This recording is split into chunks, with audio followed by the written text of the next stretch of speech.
Bienvenidos a las tertulias de Culturamas en colaboración con Periodista Digital. Hoy tenemos con nosotros a Antonio Manzanera. Buenas tardes. Buenas tardes. Antonio Manzanera es el autor del Informe Mueller, es su primera novela y realmente ha sido un renacer, como comentábamos fuera de micro, de la novela de espionaje escrita en castellano. Y me gustaría preguntarte precisamente primero por eso. ¿Crees que este puede ser el inicio y que junto con otros trabajos que se están haciendo de una línea, igual que está resurgiendo la novela negra muy fuerte en España, el inicio de una fórmula, de una literatura de espionaje en castellano que antes se había hecho mucho en otros idiomas? Bueno, desde luego, base para ello hay buenas historias y buenas episodios de no solo de nuestro servicio de inteligencia, sino también de servicios de inteligencia de otros países que ocurrieron en España, pero que por alguna razón, pues la verdad es que no han sido objeto de ninguna obra de ficción, y sobre todo de manera reciente, ¿no? Efectivamente, en el ámbito de la novela negra sí que hay yo creo, además, una generación bastante joven de escritores que están despuntando y haciendo libros y haciendo unas historias, unas tramas verdaderamente interesantes. A mí era lo que más desde hace mucho tiempo, el tema de los servicios de inteligencia era lo que más me llamaba la atención, y por eso en este libro y en el próximo pues son aspectos que he querido tratar con más detalle dentro de lo que es una trama de intriga y demás, ¿no? Si esto va a suponer que haya otras novelas relacionadas con el mundo del espionaje en España, no lo sé. Yo creo que es un nicho que no se ha, como te digo, no se ha trabajado mucho. No sé si porque no hay interés en él o sencillamente no hay interés en él porque no se ha trabajado mucho, nunca se sabe, ¿no? Además estamos en una época en la que están ocurriendo cosas que parece que ponen de relieve el espionaje, que siempre ha estado ahí, pero ahora más, y me estoy refiriendo a Snowden, ¿no? A Wikileaks, a Assange.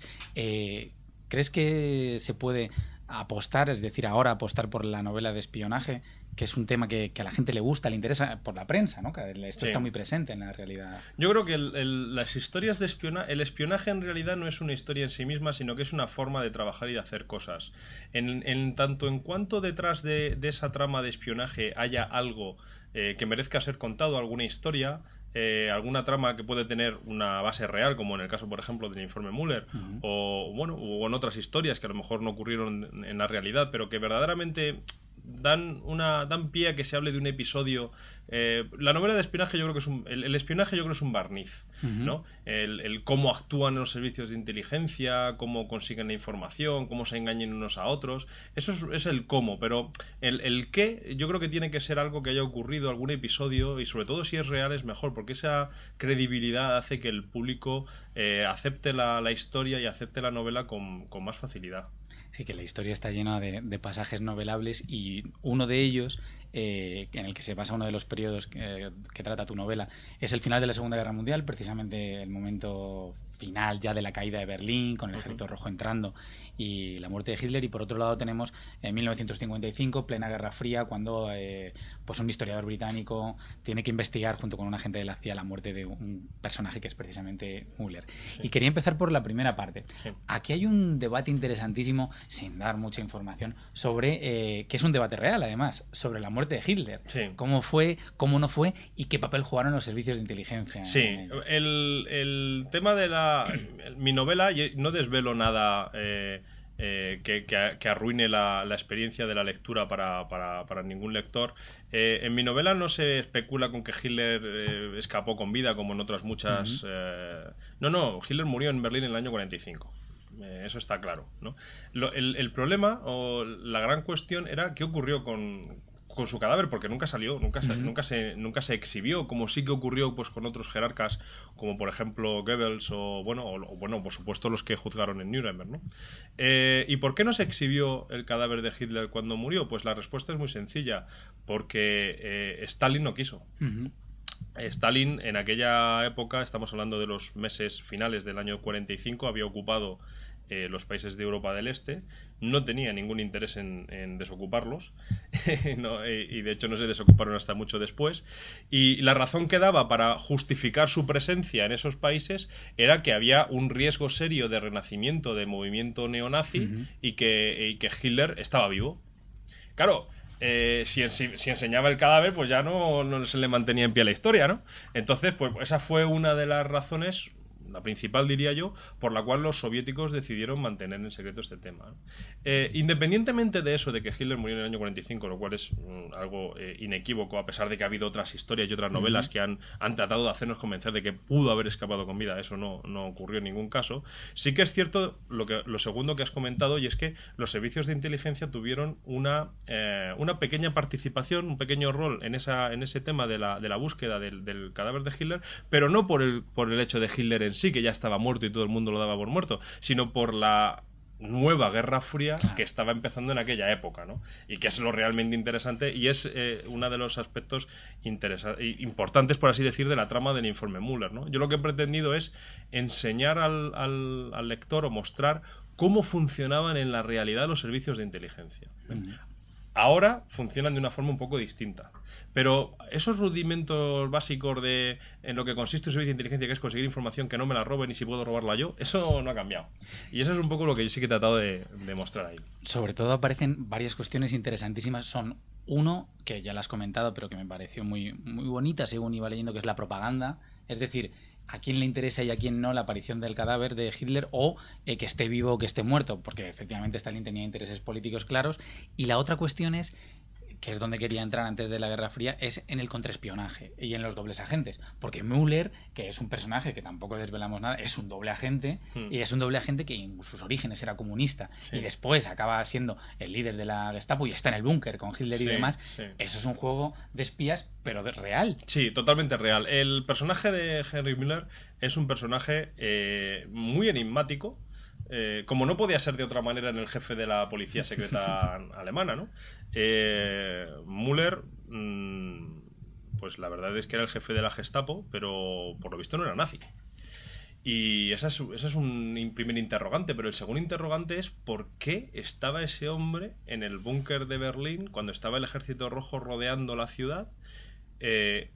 Porque allí prácticamente en el búnker de Hitler solamente quedaban aquellos a los que Hitler no había autorizado irse. Todo aquel que había podido se había escapado ya. Goering no estaba, Himmler no estaba, prácticamente estaban allí los muy fanáticos como Goebbels y Bormann, que se suicidaron o que murieron en Berlín allí a los pocos días, y estaba Müller. Entonces, la pregunta que se hicieron los servicios de inteligencia aliados cuando lo buscaron, porque era uno de los principales criminales de guerra y lo querían llevar a juicio, fue: ¿por qué estaba este hombre en Berlín? ¿Por qué se metió él solo? Porque además se metió él solo en la ratonera, ¿no?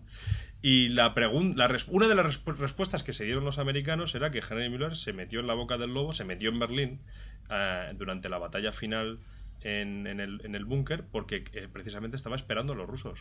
Estaba esperando que liberasen la ciudad para volver a ellos, con la gente para la que había trabajado. Esa era una de las teorías que manejó la CIA, que se hizo pública en los documentos que desclasificó George Bush en el año 2002 y que yo he tomado como una parte inicial, y ahí es donde arranca la historia del informe Mueller, ¿no?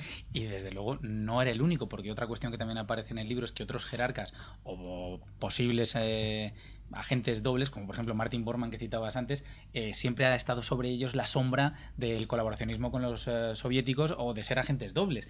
Sí, bueno, esto también hay que tener en cuenta que en una época tan convulsa como aquella hay mucho revanchismo, hay muchas enemistades, muchos odios, y por ejemplo uno de los que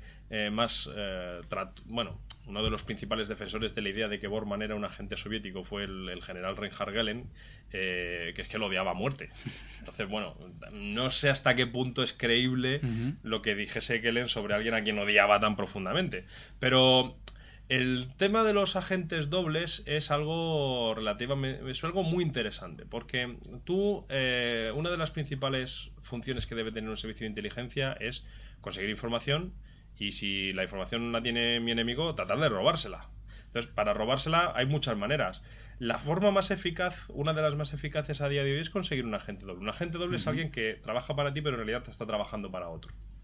Claro, ¿cómo consigues tú un agente doble? Pues es complicado. Porque, hombre, tienes que conseguir o bien convencer a alguien que ya está trabajando para el enemigo para que trabaje para ti, lo cual no parece sencillo, pero es que luego hay lo que hacían los soviéticos, que ya sí que tenía bastante guasa, que era tenían una cantera como en el fútbol, ¿no? De gente jovencita que luego esperaban que subiesen, oye, y cuando llegaban arriba, pues ya tenían un agente doble que habían ayudado a crecer desde el principio, ¿no? Esos fueron bueno, pues los famosos espías del círculo de Cambridge, les salió muy bien eran 5, pero bueno, aquí la gran cuestión era si en realidad no eran 5, a lo mejor eran 15, ¿no? Nunca sabemos que eran 5 porque se descubrió a 5, pero a lo mejor eran más, ¿no? Y bueno, toda esa historia de los agentes dobles y de los espías y tal es lo que también está recogido porque es una técnica básica del mundo del espionaje. Y está muy presente y resulta también muy atractivo. Otra cuestión, entrando en la segunda parte, donde está presente la mayor parte del libro, que es 1955, ese conflicto que pudo suponer la muerte de Mueller y la investigación, son las organizaciones de espionaje y de contraespionaje surgidas en la Guerra Fría después de la Segunda Guerra Mundial. Citabas ahora a Gehlen, me gustaría que nos hablaras un poco más de la organización Gehlen, porque es fantástico, yo lo desconocía completamente, cómo se pudo crear una estructura de espionaje en la Guerra Fría de agentes alemanes puestos al servicio de diferentes Claro. Es que, países. ¿Sabes lo que ocurre? Que cuando terminó la Segunda Guerra Mundial, los Estados Unidos se encontraron con un problema muy serio, y era que habían derrotado a los alemanes, pero tenían a la Unión Soviética, que parecía que se iba a convertir en un enemigo a corto plazo. Habían sido aliados durante la guerra y parecía que se iba a convertir en enemigo, y un enemigo muy peligroso, casi tanto o más que los alemanes, ¿no? Pero a diferencia de lo que ocurría con los alemanes, los americanos y los británicos, los angloamericanos, no tenían un servicio de inteligencia montado para espiar a los soviéticos. Sí que lo tenían para espiar a los alemanes porque habían estado en guerra con ellos durante 6 años, ¿no? Pero de los soviéticos no sabían prácticamente nada. Entonces, a alguien en Washington se le encendió la luz y dijo: un momento, es verdad que nosotros no sabemos nada de los soviéticos, pero sí que hay alguien que sabe mucho de los soviéticos, los alemanes, porque los alemanes han estado espiando a los soviéticos desde hace un montón, ¿no? Entonces, lo que hicieron en aquella época la OSS, que era la precursora, la organización precursora de la CIA, pues dijo: bueno, ¿quién es el alemán que más sabe de los soviéticos? Y entonces era el tal Richard Gehlen. Richard Gehlen era un general del ejército de tierra que tenía como misión pues dirigir las operaciones de inteligencia contra el ejército soviético. Entonces Richard Gehlen, cuando vio que iba a terminar la guerra, pues lo que hizo fue recopilar todos sus microfilms sobre el ejército soviético y los enterró en un lugar pues allí en el sur de Alemania, ¿vale? ¿Qué ocurrió entonces? Pues que Gehlen se entregó a los americanos y les dijo: oye, os voy a proponer un trato. Si me garanticéis la libertad a mí y a mi Estado Mayor, pues yo, que tengo en Bavaria enterrados los microfilms de los rusos, os los entrego. Y los americanos dijeron: bueno, pues te vamos a proponer algo mejor, y es que te vengas con nosotros a Estados Unidos y nos ayudes a organizar una red de espionaje en la Unión Soviética. Se creó así la organización Gehlen, que fue una organización pagada con fondos de los Estados Unidos, dirigida por el general Gehlen, por Reinhard Gehlen, y que tenía como objetivo espiar a la Unión Soviética y a los países de la Europa del Este. Esa organización Gehlen fue la precursora del actual servicio de inteligencia alemán, y Gehlen su director hasta el año 1968. Desde luego es muy interesante cómo se crean todas esas estructuras. Sobre los personajes que aparecen en la novela, algunos son personajes verídicos, personajes históricos, muchos de ellos, como el propio historiador, y la gente de la CIA no, porque es una acompañante, pero a mí me gusta mucho, mientras lo leía, cómo ellos se van encontrando con diferentes nazis, huidos o no, por el propio Gehlen, que en realidad no está huido, sino que está captado. Y yo recordaba, mientras leía, por ejemplo, los casos de Mengele, huido a Brasil, recordaba el caso de Eichmann, capturado en Argentina, si no recuerdo mal, y luego juzgado en Jerusalén. Pero claro, aquí Müller es uno de estos hombres que quiere huir y no puede, que quiere huir y no encuentra la fórmula. Claro. No, hay que tener en cuenta que Müller, por ejemplo, en la lista de criminales, pues hombre, una vez caídos los principales jerarcas, estaba el número 1 o el número 2. En la novela se menciona un diálogo en el cual se dice: bueno, pero ¿cómo es posible que pudiese Müller? Si no parecía tan difícil en aquella época, era un personaje poco conocido. Bueno, el número 2 en la lista de criminales, a ese sí que no se les iba a escapar, ¿no?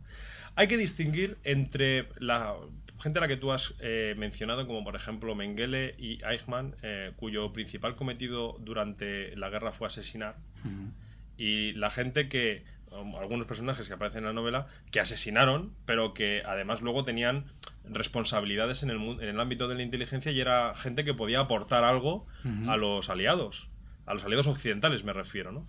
En la novela se mencionan espías verídicos, agentes de la Gestapo verídicos, que luego no solamente no fueron juzgados como criminales de guerra, que podrían haber sido juzgados sin ningún problema, claro, sino que además luego fueron captados para trabajar para los ingleses, ¿no? Estoy hablando, por ejemplo, del caso de Horst Kopkow, que fue un agente de la Gestapo acusado de haber asesinado a paracaidistas estadounidenses y que no solo que los británicos lo eliminaron de la lista de criminales de guerra para que nadie lo buscase y luego estuvo trabajando bajo un nombre ficticio para ellos, ¿no?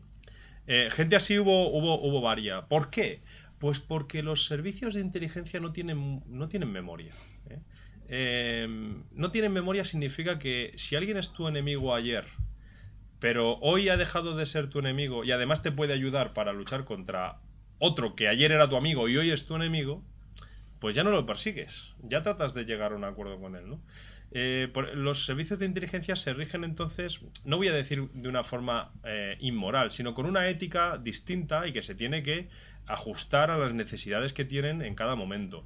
Y por eso es por lo que, aunque parezca raro y aunque parezca poco demócrata, ha habido en esa época, había gente que justificaba en los Estados Unidos y en el Reino Unido, pues que no persiguiésemos y juzgásemos a criminales de guerra porque nos interesaba trabajar con ellos ahora. Claro, es la razón de Estado, ¿no? La razón de Estado por encima, los intereses del Estado por encima de cualquier otra prioridad. Claro, que esos intereses del Estado, pues por ejemplo, en el caso de Snowden, pues que es el caso ahora reciente de las filtraciones de información, bueno, pues es una información que se ha sabido que ha hecho daño a Obama, no se sabe si mucho o poco, pero en aquella época eran crímenes, claro, entonces, ¿cuál es el precio que tienes que pagar? En aquella época era alto.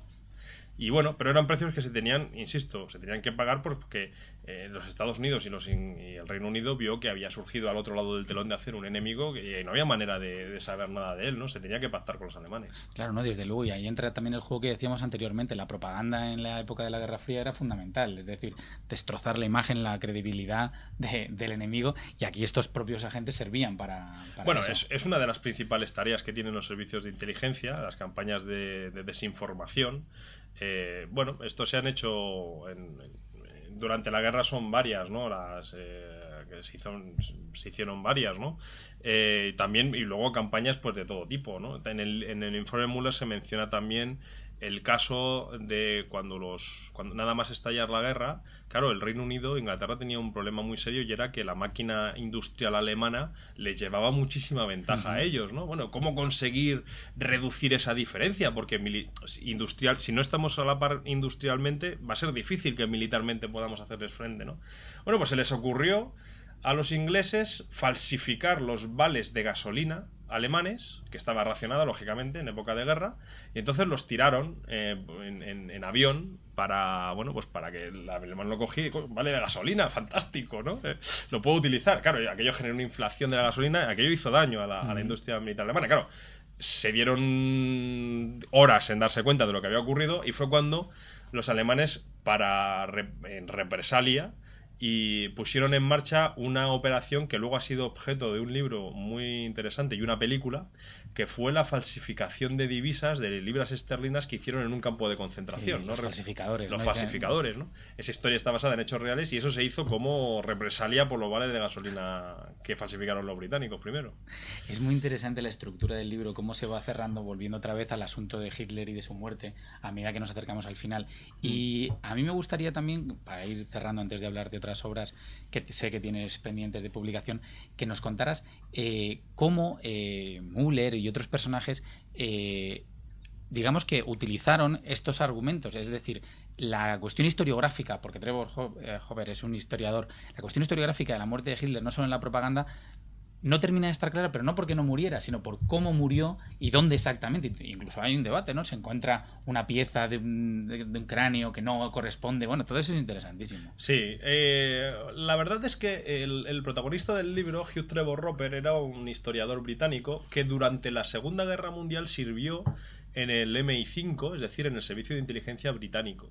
Nada más terminar la guerra, cuando Stalin estaba diciendo día sí y día también que Hitler estaba vivo, pues un día se levantó diciendo, salió publicado en los periódicos soviéticos, que es que que cómo vamos a encontrar a Hitler, porque estaban diciendo, si el ejército rojo ha ocupado Berlín, ¿por qué no lo encontráis ya, ¿no? Si se ha muerto y tal. ¿Cómo lo vamos a encontrar si está en zona británica y está oculto por su majestad, ¿no?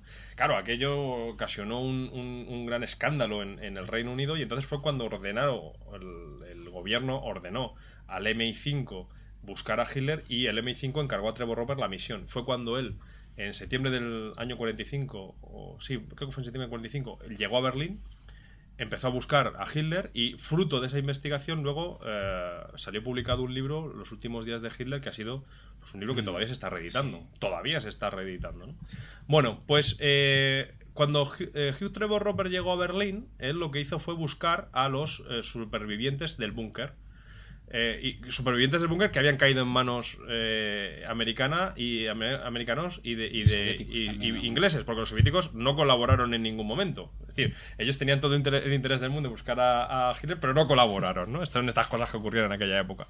Bueno, pues una de las primeras historias que escuchó Trevor Roper cuando llegó a Berlín fue que Hitler sí había muerto, pero no había muerto en el búnker, había muerto en el Tiergarten. El Tiergarten es un parque berlinés que estaba a pocos metros de donde se encontraba la Cancillería, en cuyo búnker se suicidó Hitler, ¿no?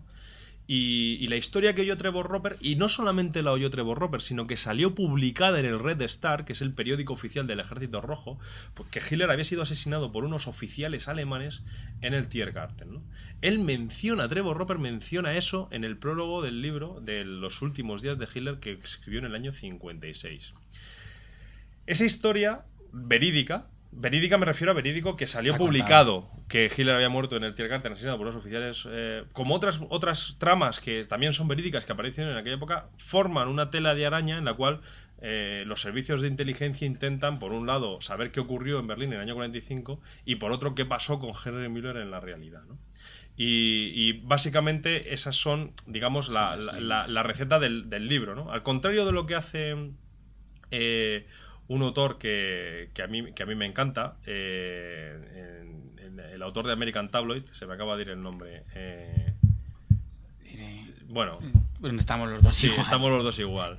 Él lo que hace es poner unas gotas de historia verídica, digamos, unas gotas de historia verídica en un caldero muy grande de ficción, ¿no?